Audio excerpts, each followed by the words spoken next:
this little box traveled into space, and it came back. Since 2017, Israeli startup Space-Pharma has already sent 4 other mini laboratories into orbit, which have made it possible to conduct hundreds of experiments in a weightless environment. Microgravity is the most extreme environment for life. There's nothing on Earth that resembles the space. When we send chemical and biological experiments to space, we learn new things on us, on our health and on our body that we cannot learn on Earth.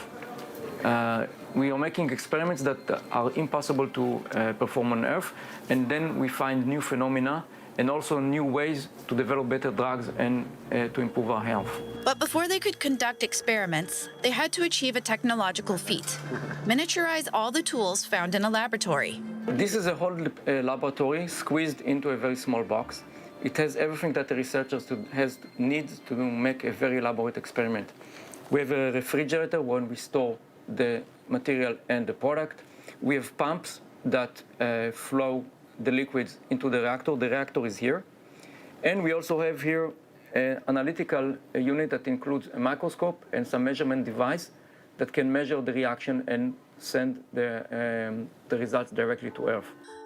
The experiments are directed entirely and remotely from Earth, while the nano-satellite containing the laboratory orbits 326 miles above our heads. This is the control room. From here we will control communication with the satellite. Right now we are connected to the previous satellite that we have, Dido 2, which is still in orbit.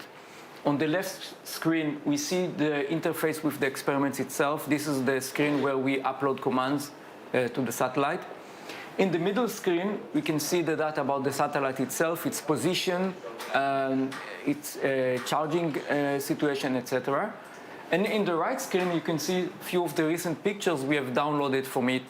And these are pictures that are taken by the microscope, which is on board the satellite. This week, the Ariane 5 rocket is scheduled to lift off from Kourou in French Guiana with one of these mini laboratories on board, as part of an Israeli-Italian joint project. It's going to have 2 solar panels which are going to deploy. Everything must be squeezed, shrinked to fit in order to reduce the cost of the launch. The launcher, by the way, it stalls like, I think, 63 meters long. It's very tall. And within it, there is something very little, very light, that can do tremendous things in it.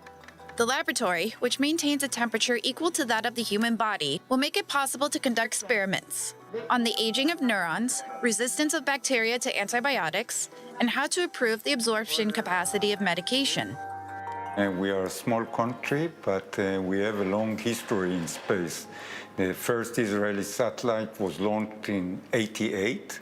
Actually, we were the 8th country in the world that had the entire capability in space, which means we can design a satellite, we can operate satellite, and we can launch satellite. The importance of doing experiment in microgravity, it's open a new era, but in the near future, materials will be manufactured in space, and you have to do experiment in order to test that.